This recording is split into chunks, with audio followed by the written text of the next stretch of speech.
പുതിയ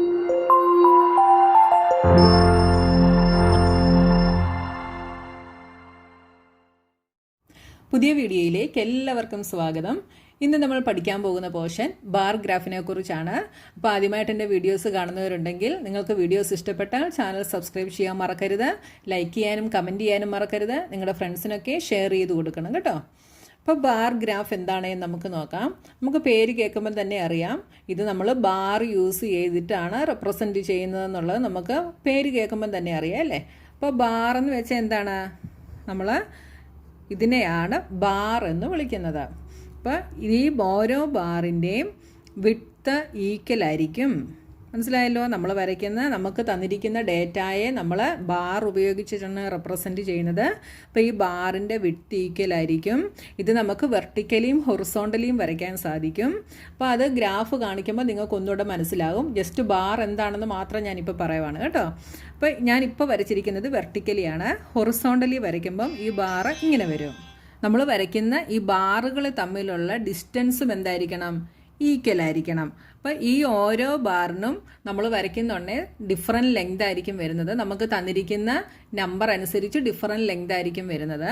അപ്പോൾ ഈ ബാറിൻ്റെ ഓരോ ലെങ്തും നമുക്ക് തന്നിരിക്കുന്ന നമ്പറിനെയാണ് റെപ്രസെൻറ്റ് ചെയ്യുന്നത്. അപ്പോൾ ഈ മെത്തേഡിൽ ഡേറ്റയെ റെപ്രസെൻറ്റ് ചെയ്യുന്നതിനെയാണ് ബാർ ഡയഗ്രാം അല്ലെങ്കിൽ ബാർ ഗ്രാഫ് എന്ന് വിളിക്കുന്നത്. ഇപ്പോൾ ബാർ ഗ്രാഫ് എന്താണെന്ന് മനസ്സിലായല്ലോ. നമുക്ക് തന്നിരിക്കുന്ന ഡേറ്റയെ നമ്മൾ ബാർ യൂസ് ചെയ്തിട്ട് റെപ്രസെൻറ്റ് ചെയ്യുന്നു. അപ്പോൾ ഗ്രാഫ് വരയ്ക്കുമ്പോൾ നിങ്ങൾക്ക് കുറേ കൂടെ കാര്യങ്ങൾ മനസ്സിലാവും. ഇവിടെ നോക്കി, ഇവിടെ നമുക്കൊരു ബാർ ഗ്രാഫ് തന്നിട്ടുണ്ട്. കണ്ടോ, ഇവിടെ തന്നിരിക്കുന്ന ഈ ഗ്രാഫ് ഇത് ഹൊറിസോണ്ടലി വരച്ചിരിക്കുന്ന ഗ്രാഫാണ്. കണ്ടോ, അപ്പോൾ നോക്കി എന്താണ് തന്നിരിക്കുന്നതെന്ന് നോക്കിയേ. Look at the example of vehicular traffic at a busy road crossing in Delhi, which was studied by a traffic police on a particular day. The number of vehicles passing through the crossing every hour from 6 AM to 12 noon is shown in the bar graph. അപ്പോൾ ഈ bar ഗ്രാഫിൽ നമുക്ക് തന്നിരിക്കുന്നത് 6 AM തൊട്ട് 12 noon വരെ ഓരോ മണിക്കൂറിലും ക്രോസിങ്ങിലൂടെ pass ചെയ്യുന്ന വെഹിക്കിൾസിൻ്റെ നമ്പേഴ്സാണ് നമുക്കിവിടെ തന്നിരിക്കുന്നത്. അപ്പോൾ ഈ താഴെ തന്നിരിക്കുന്ന, അതായത് ഹൊറിസോണ്ടൽ ലൈനിൽ തന്നിരിക്കുന്നത് നമ്പർ ഓഫ് വെഹിക്കിൾസും വെർട്ടിക്കൽ ലൈനിൽ തന്നിരിക്കുന്നത് ടൈം ഇൻ്റർവെൽസും. അപ്പോൾ നമുക്ക് നമ്മുടെ ഗ്രാഫിൽ ആദ്യം നമ്മൾ ചെയ്യുന്നത് ഒരു ഹൊറിസോണ്ടൽ ലൈനും ഒരു വെർട്ടിക്കൽ ലൈനും വരയ്ക്കുകയാണ് ചെയ്യുന്നത്. ഇനി നോക്കിയേ, ഈ ഹൊറിസോണ്ടൽ ലൈനിലാണ് നമ്മൾ നമ്പർ ഓഫ് വെഹിക്കിൾസ്, അതായത് ഇത് ഹൊറിസോണ്ടൽ ഗ്രാഫ് ആയതുകൊണ്ട് നമ്മൾ ഈ ഹൊറിസോണ്ടൽ ലൈനിലാണ് നമ്പർ ഓഫ് വെഹിക്കിൾസ് എടുത്തിരിക്കുന്നത്. ഇനി വെർട്ടിക്കലി ആയിരുന്നു നമ്മൾ ബാർ വരയ്ക്കുന്നതെങ്കിൽ ഈ നമ്പർ ഓഫ് വെഹിക്കിൾസ് ഇവിടെ വരുമായിരുന്നു കേട്ടോ, ഈ വെർട്ടിക്കൽ ലൈനിൽ വരുമായിരുന്നു. ടൈം ഓഫ് ഇൻ്റർവെൽ ഇവിടെയും വരുമായിരുന്നു. അപ്പോൾ നമ്പർ ഓഫ് വെഹിക്കിൾസിന് നോക്കിയേ, ഇവിടെ നമ്മളിങ്ങനെ ഓരോ യൂണിറ്റിലും റെപ്രസെൻറ്റ് ചെയ്തിട്ടുണ്ട്. നോക്കിയേ, ഈ ലൈൻ തൊട്ട് ഇവിടെ വരെയുള്ളത് ഒരു യൂണിറ്റ്, ഇതടുത്ത യൂണിറ്റ്, ഇതടുത്ത യൂണിറ്റ്, ഇങ്ങനെ ഓരോ യൂണിറ്റ്സിലുമാണ് നമ്മൾ നമ്പർ ഓഫ് വെഹിക്കിൾസ് റെപ്രസെൻറ്റ് ചെയ്തിരിക്കുന്നത്. അപ്പോൾ നമ്മളിവിടെ നമ്പർ ഓഫ് വെഹിക്കിൾസ് മാർക്ക് ചെയ്തിരിക്കുന്നത് എങ്ങനെയാണെന്ന് നോക്കിയേ, ഓരോ യൂണിറ്റ് ലെങ്തിലും 100 വെഹിക്കിൾസ് വെച്ചാണ് എടുത്തിരിക്കുന്നത്. കണ്ടോ, അപ്പോൾ ഫസ്റ്റ് യൂണിറ്റിൽ 100, സെക്കൻഡിൽ 200, അപ്പോൾ 100 + 100 200, 200 + 100 300, അപ്പോൾ 100 ഓരോ യൂണിറ്റ് ലെങ്തും 100 വെഹിക്കിൾസ്. അപ്പോൾ നമ്മുടെ ഗ്രാഫിൽ ഇവിടെ ഒരു സ്കെയിലുണ്ട് കണ്ടോ, 1 unit length is equal to 100 vehicles. ഇവിടെ 1200 വെഹിക്കിൾസ് ഉണ്ട്. അപ്പോൾ നമ്മൾ ഓരോ വെഹിക്കിൾ വെച്ച് നമുക്ക് ഓരോ യൂണിറ്റ് ലെങ്തിൽ മാർക്ക് ചെയ്താൽ നമ്മൾ 1200 വരെ എഴുതണം. അത് കുറയ്ക്കാൻ വേണ്ടിയിട്ടാണ് നമ്മൾ ഓരോ യൂണിറ്റ് ലെങ്ത് നമ്മൾ 100 ആക്കി എടുത്തത്. അപ്പോൾ നോക്കിയാൽ ഇത്രയും വന്നപ്പോഴത്തേന് നമുക്ക് 1200 വരെ എത്തി. കണ്ടോ, അപ്പോൾ നമ്മൾ ഗ്രാഫ് വരയ്ക്കുമ്പോൾ നമ്മുടെ ഇമ്പോർട്ടൻ്റ് ആയിട്ടുള്ള കാര്യമാണ് എന്താ, ഈ സ്കെയിൽ എന്ന് പറയുന്നത്. അപ്പോൾ ഓരോ യൂണിറ്റ് ലെങ്തും നമ്മൾ സ്കെയിൽ ഇവിടെ എഴുതണം. ഇനി നോക്കിയേ, ഈ ബാർ ഗ്രാഫ് നോക്കുന്ന ഉടനെ നമുക്ക് ഇതിനകത്ത് തന്നിരിക്കുന്ന ഇൻഫർമേഷൻ എന്താണെന്ന് നമുക്ക് അറിയാനായിട്ട് സാധിക്കും അല്ലേ. അപ്പോൾ ഇവിടെ നോക്കിയേ, maximum traffic shown by the longest bar. ഇതിലെ ലോങ്ങസ്റ്റ് ബാർ നമ്മൾ ഷോൺ ചെയ്യുന്നത് എന്താണ്, ഇതിലെ മാക്സിമം ട്രാഫിക്. അതേ ഏത് ടൈമാണെന്ന് നമുക്ക് ഈ ഗ്രാഫ് നോക്കി അറിയാൻ സാധിക്കും അല്ലേ. ഏതാണ്, 7 AM to 8 AM, 7 to 8 ആ ടൈമിലാണ് ഏറ്റവും കൂടുതൽ ട്രാഫിക് ഇവിടെ ഉണ്ടായിട്ടുള്ളത്. ഇനി ഏറ്റവും കുറവറിയണേ നമ്മൾ എന്ത് ചെയ്താൽ മതി, ഇതിലെ ഏറ്റവും സ്മോളസ്റ്റ് ബാർ നോക്കിയാൽ മതി. സ്മോളസ്റ്റ് ബാർ ഇതാണ്. അപ്പോൾ ഇത് നോക്കിക്കഴിഞ്ഞാൽ നമുക്ക് എന്ത് പറയാം, 6 to 7 ആ ടൈമിൽ ഏറ്റവും കുറവ് ട്രാഫിക് ആയിരുന്നു. മനസ്സിലായല്ലോ. അപ്പം നമ്മുടെ ബാർ ഗ്രാഫ് നോക്കിയിട്ട് നമുക്ക് തന്നിരിക്കുന്ന ഇൻഫർമേഷൻ എന്തൊക്കെയാണെന്ന് നമുക്ക് പറയാനായിട്ട് സാധിക്കും. ഇനി അടുത്തൊരു ഗ്രാഫ് നോക്കിയേ. ഇനി നമുക്ക് പോപ്പുലേഷൻ്റെ കേസ് എടുക്കുകയാണെങ്കിൽ പോപ്പുലേഷൻ വരുന്നത് ക്രോറിലൊക്കെ ആയിരിക്കും അല്ലേ. അപ്പോൾ നമുക്ക് ഇവിടെ ഇത് വെർട്ടിക്കൽ ഗ്രാഫാണ് നമുക്ക് തന്നിരിക്കുന്നത്. ബാറെല്ലാം വെർട്ടിക്കലിയാണ് തന്നിരിക്കുന്നത്. അപ്പോൾ പോപ്പുലേഷൻ നമ്മൾ എവിടെ എടുത്തു? വെർട്ടിക്കൽ ലൈനിലെടുത്തു. ഇയേഴ്സ് ഹൊറിസോണ്ടൽ ലൈനിലും എടുത്തു. അപ്പോൾ നോക്കിയേ, ഇവിടെ നമുക്ക് ഈ ഓരോ യൂണിറ്റും എടുത്തിരിക്കുന്നത് എത്ര വെച്ചാണെന്ന് നോക്കിയേ, 10 crore വെച്ചാണ് എടുത്തിരിക്കുന്നത്. അപ്പോൾ ഒത്തിരി വലിയ നമ്പേഴ്സാണ് തരുന്നതെങ്കിൽ നമ്മളിവിടെ യൂണിറ്റ് എടുക്കുന്നത് അതനുസരിച്ച് വേണം.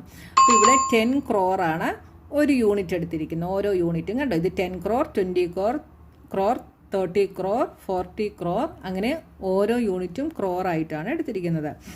നമുക്ക് ഈ ഗ്രാഫ് നോക്കിയാൽ പറയാൻ സാധിക്കും 2001 ഏറ്റവും കൂടുതൽ പോപ്പുലേഷൻ എത്രയാണ്? 102 crore അല്ലേ.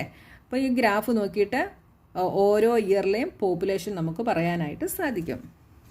ഇനി അടുത്തൊരു എക്സാമ്പിൾ നോക്കിയേ. Read the adjoining bar graph showing the number of students in a particular class of a school.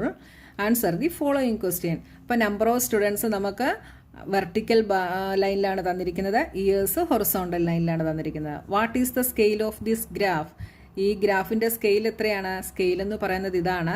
1 unit length is equal to 10 students. ഇതാണ് നമ്മുടെ സ്കെയിൽ എന്ന് പറയുന്നത്. പിന്നെന്താണ്? How many new students are added every year. അപ്പോൾ നോക്കിയേ, 2000 30 students ആയിരുന്നു. 2001 ആയപ്പോഴോ അത് 40 ആയി. അടുത്ത 2002 ആയപ്പം 50 ആയി. അടുത്തത് 60 ആയി. അപ്പോൾ ഓരോ ഇയറിലും എത്ര സ്റ്റുഡൻസ് വെച്ച് ആഡാവുന്നുണ്ട്? 30ൽ നിന്ന് 40 ആയി, 40ൽ നിന്ന് 50 ആയി, 50ൽ നിന്ന് 60 ആയി. അപ്പോൾ ഓരോ ഇയറിലും 10 സ്റ്റുഡൻസ് വെച്ച് ആഡാകുന്നുണ്ട്. ന്യൂ സ്റ്റുഡൻസ് ഓരോ ഇയറിലും ആഡാകുന്നുണ്ട്. അടുത്ത ക്വസ്റ്റ്യൻ നോക്കിയേ. Is the number of students in the year 2003 twice that in the year 2000? അപ്പോൾ എന്താ ചോദിച്ചിരിക്കുന്നത്? 2003 നമ്പർ ഓഫ് സ്റ്റുഡൻസ് 2000 സ്റ്റുഡൻസിൻ്റെ ട്വൈസ് ആണോ എന്നാണ് നമ്മളോട് ക്വസ്റ്റ്യൻ ചോദിച്ചിരിക്കുന്നത്. ഇപ്പോൾ ട്വൈസ് ആണോ എന്ന് വെച്ചാൽ എന്താണ്? ഇരട്ടിയാണോ? അപ്പോൾ 2000 എത്രയായിരുന്നു? 2000 ഇവിടെ 30 ആയിരുന്നു. 2003 എത്രയായി? 60 ആയി. അപ്പോൾ 30യുടെ ട്വൈസ് ആണ് 60 അല്ലേ. ട്വൈസ് എന്ന് വെച്ചാൽ എന്താണ്? 30യെ 2 കൊണ്ട് മൾട്ടിപ്ലൈ ചെയ്യുന്നു. അപ്പോൾ എന്ത് കിട്ടും? 2 × 30 = 60. അപ്പോൾ 2000ൻ്റെ ട്വൈസ് ആണ് 2003. നമുക്ക് എന്ത് പറയാം? യെസ് എന്ന് പറയാം അല്ലേ. ഇപ്പം നിങ്ങൾക്ക് മനസ്സിലായല്ലോ ബാർ ഗ്രാഫ് എന്താണ് എന്നുള്ളത്. ഇനി നമുക്ക് എക്സസൈസ് 9.3 എന്താണ് എന്ന് നോക്കാം. The bar graph given alongside shows the amount of wheat purchased by government during the year 1998 to 2002. Read the bar graph and write down your observation in which year was the wheat production maximum. 1998 തൊട്ട് 2002 വരെയുള്ള ഇയറിൽ government purchase ചെയ്ത വീറ്റിൻ്റെ എമൗണ്ടാണ് നമുക്കിവിടെ തന്നിരിക്കുന്നത്. അപ്പോൾ wheat ടൺസിലാണ് നമുക്കിവിടെ തന്നിരിക്കുന്നത്. അപ്പോൾ നോക്കിയേ, ഒരു യൂണിറ്റ് ലെങ്ത് എന്ന് പറയുന്നത് 5000 ടൺസ് ആണ്. കണ്ടോ, ഇത് 5000, ഇത് 10,000, ഇത് 15,000, അങ്ങനെയാണ് വന്നിരിക്കുന്നത്. താഴെ നമുക്ക് ഇയേഴ്സ് ആണ് തന്നിരിക്കുന്നത്. അപ്പോൾ ഫസ്റ്റ് ക്വസ്റ്റ്യൻ എന്താണ്? The wheat production maximum. ഏത് ഇയറിലാണ് വീറ്റ് പ്രൊഡക്ഷൻ മാക്സിമം? ഏത് ഇയറിലാണ്? നമുക്ക് ബാർ ഗ്രാഫ് നോക്കുമ്പോൾ അറിയാം ലോങ്ങസ്റ്റ് ബാർ ഏതാണ് എന്ന് നോക്കണം. ഏതാണ് ലോങ്ങസ്റ്റ് ബാർ? 2002 അല്ലേ. അപ്പം ഏത് ഇയറാണ്? 2002. ദ വീറ്റ് പ്രൊഡക്ഷൻ മിനിമം ഉള്ളത് സ്മോൾ ബാർ ഏതാണെന്ന് നോക്കിയാൽ മതി അല്ലേ. ഏതാണ്? 1998 സ്മോൾ ബാർ.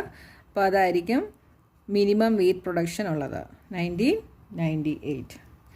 Question number 2.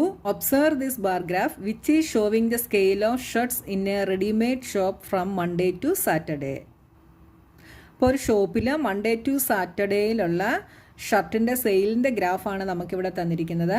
അപ്പോൾ ഈ ഗ്രാഫ് ഹൊറിസോണ്ടലിയാണ് വരച്ചിരിക്കുന്നത് അല്ലേ. അപ്പോൾ ഇവിടെ നമ്പർ ഓഫ് ഷർട്ട് എവിടെയാണ് തന്നിരിക്കുന്നത്? Horizontal ലൈനിലാണ്.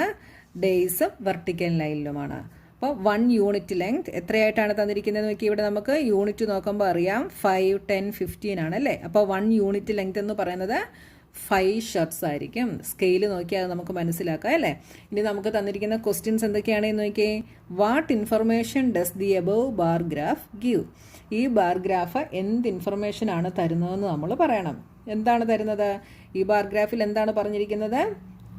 This bar graph shows the number of shirts sold from Monday to Saturday. Monday തൊട്ട് സാറ്റർഡേ വരെയുള്ള ഡേയ്സിൽ സെല്ല് ചെയ്ത ഷർട്ട്സിൻ്റെ നമ്പേഴ്സാണ് നമുക്കിവിടെ തന്നിരിക്കുന്നത്. What is the scale chosen on the horizontal line representing number of shirt? അപ്പോൾ ഹൊറിസോണ്ടൽ ലൈനിൽ നമ്പർ ഓഫ് ഷർട്ടിനെ റെപ്രസെൻറ്റ് ചെയ്യാൻ തന്നിരിക്കുന്ന സ്കെയിൽ ഏതാണ് എന്ന് നമ്മൾ പറയണം. ഏതാണ്? 1 unit is equal to 5 shirts. അടുത്ത on which day were the maximum number of shirts sold? Saturday. Longest bar നോക്കിയാൽ മതി. ഏതാണ്? Saturday. How many shirts were sold on that day? ആ ദിവസം എത്ര ഷർട്ട് സെല്ല് ചെയ്തെന്ന് പറയണം. അപ്പോൾ നോക്കിയേ, ഇത് നമ്മൾ നേരെ ഡയറക്റ്റ് ഇങ്ങനെ താഴോട്ട് നോക്കിയാൽ നമുക്ക് പറയാൻ സാധിക്കും. എത്ര ഷർട്ട് സെല്ല് ചെയ്തു? 60 ഷർട്ട് സെല്ല് ചെയ്തു. അപ്പോൾ ഇവിടെ നമുക്കൊന്ന് എഴുതിയേക്കാം. സാറ്റർഡേ 60 ഷർട്ട്സ് സെല്ല് ചെയ്തു. ഇവിടെ എന്തായിരുന്നു? What is the scale chosen on the horizontal line? 1 unit is equal to 5 shirts. On which day were the minimum number of shirts sold? അതിന് നമ്മുടെ സ്മോൾ ബാർ നോക്കിയാൽ മതി. ഇതാണല്ലേ, Tuesday.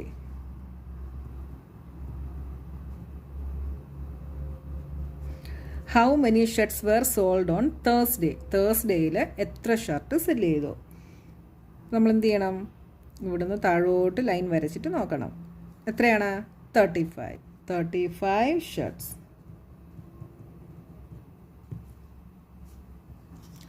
Next question. Observe this bar graph which shows the marks obtained by Aziz in half yearly examination in different subject. അപ്പോൾ അസീസിന് half yearly എക്സാമിനേഷനിൽ different സബ്ജക്റ്റിൽ കിട്ടിയ മാർക്കാണ് ഈ ഗ്രാഫിൽ റെപ്രസെൻറ്റ് ചെയ്യുന്നത്. Answer the given questions. What information does the bar graph give? എന്ത് ഇൻഫർമേഷനാണ് ഈ ഗ്രാഫ് തരുന്നത്? This bar graph shows the marks obtained by Aziz in different subject. അത് നമുക്കിവിടെ ക്വസ്റ്റ്യനിൽ തന്നെ തന്നിട്ടുണ്ട് അല്ലേ. അടുത്ത ക്വസ്റ്റ്യൻ എന്താണ്? Name the subject in which Aziz score maximum mark. അപ്പോൾ ഏത് സബ്ജക്റ്റിനാണ് അസീസ് മാക്സിമം മാർക്ക് സ്കോർ ചെയ്തതെന്ന് പറയണം. അതിന് നമ്മൾ നമ്മുടെ ലോങ്ങസ്റ്റ് ബാർ ഏതാണെന്ന് നോക്കിയാൽ മതി. ഏതാണ്? ഇതാണല്ലേ, 80 മാർക്സ് ആണ്. അപ്പോൾ ഏതിലാണ്? ഹിന്ദിയിൽ. ഹിന്ദി. അടുത്തത് name the subject in which he has scored minimum mark. Minimum mark score ചെയ്തത് സ്മോൾ ബാർ ഏതാണ്? ഇതാണല്ലേ. എത്ര മാർക്കാണ്? 40 മാർക്ക്. Social studies.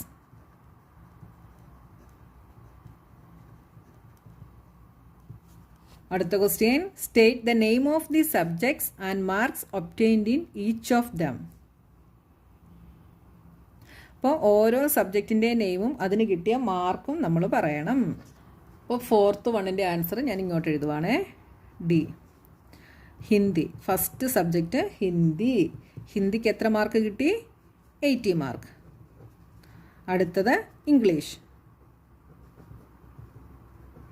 ഇംഗ്ലീഷിന് എത്ര മാർക്ക് കിട്ടി? 60. അടുത്തത് മാത്തമാറ്റിക്സ്, മാത്സ്. മാത്സിന് എത്ര കിട്ടി? 70. അടുത്തത് സയൻസ്. സയൻസിന് 50. അടുത്തത് സോഷ്യൽ സ്റ്റഡീസ്. സോഷ്യൽ സ്റ്റഡീസിന് എത്ര കിട്ടി? 40. ബാർ ഗ്രാഫ് ഈസി ആയിട്ടുള്ളൊരു പോർഷനാണ് കേട്ടോ. ഇനി അടുത്ത ക്ലാസ്സിൽ നമുക്ക് ബാർ ഗ്രാഫ് ഡ്രോ ചെയ്യുന്നത് എങ്ങനെയാണ് എന്ന് നോക്കാം. അപ്പോൾ ഇന്ന് നമുക്ക് ഇത്രയും പോർഷൻസ് മതി.